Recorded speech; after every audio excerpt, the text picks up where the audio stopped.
Start. America और Europe के बाद अब ब्राज़ील कोरोना वायरस के ग्लोबल हॉटस्पॉट के रूप में उभरा है।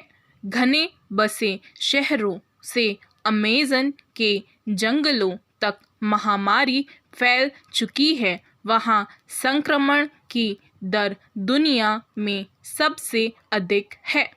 विशेषज्ञों का कहना है कि बीमारी अभी अपने शिखर पर नहीं पहुंची है।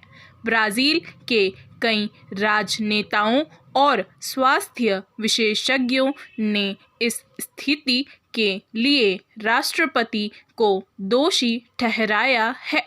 राष्ट्रपति सोशल डिस्टेंसिंग के खिलाफ है।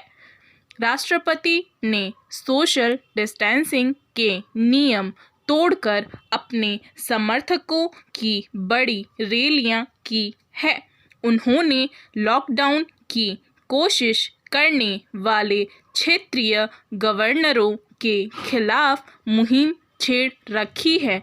वे इसे युद्ध कहते हैं। मोबाइल फोन ट्रैकिंग डेटा के अनुसार राष्ट्रपति का अनुसरण कर कई लोग सोशल डिस्टेंसिंग नियम तोड़ रहे हैं। सोशल डिस्टेंसिंग पर राष्ट्रपति के रुख का विरोध करने वाले स्वास्थ्य मंत्री को अप्रैल में कैबिनेट से निकाल दिया गया। उनके स्थान पर नियुक्त किए गए एक डॉक्टर ने 15 मई को इस्तीफा दे दिया। उन पर अर्थव्यवस्था खोलने और ट्रायल के बिना कुछ दवाइयों से वायरस का इलाज शुरू कराने का दबाव था। ब्राज़ील में मई के अंतिम दिनों में मृतकों की संख्या 25,000 से अधिक हो गई थी। राष्ट्रपति के रवैये को समझने के लिए एक घटना पर गौर कीजिए। 9 मई को देश में वायरस से 10,000 से अधिक मौतें हो चुकी थी। गंभीरता दिखाने की बजाय राष्ट्रपति ने राजधानी की पैरानो झील में जेट स्की नौका पर सैर की। नाव पर बैठते हुए उन्होंने वायरस से चिंतित ब्राज़ील वासियों की खिल्ली उड़ाते हुए कहा कि इस संबंध में कुछ नहीं किया जा सकता है। यह पागलपन है। देश में भ्रष्ट नेताओं के खिलाफ मई माह में राष्ट्रपति की रेटिंग में गिरावट आ रही है। राजनीति विज्ञानी गुस्ताव रिबेरो कहते हैं, राष्ट्रपति में महामारी से निपटने की क्षमता नहीं है। वे देश को एकजुट नहीं कर सकते हैं। उनकी कार्यशैली विभाजन के बीज बोने की है।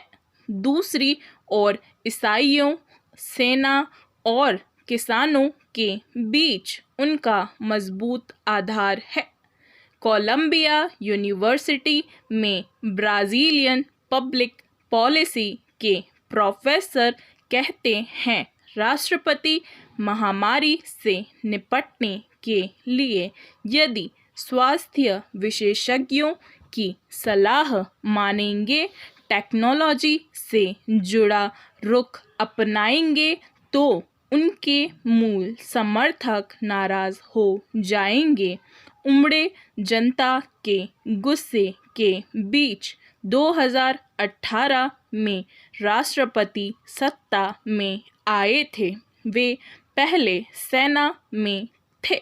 दक्षिणपंथी सोशल लिबरल पार्टी में शामिल होकर उन्होंने राष्ट्रपति चुनाव लड़ा था।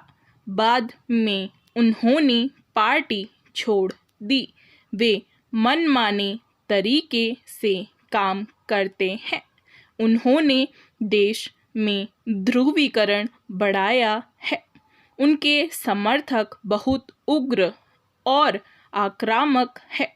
उनकी 22 सदस्यीय कैबिनेट में 9 पूर्व फौजी अफसर हैं। महामारी के बीच देश भर में स्वास्थ्य सिस्टम चरमरा गया है।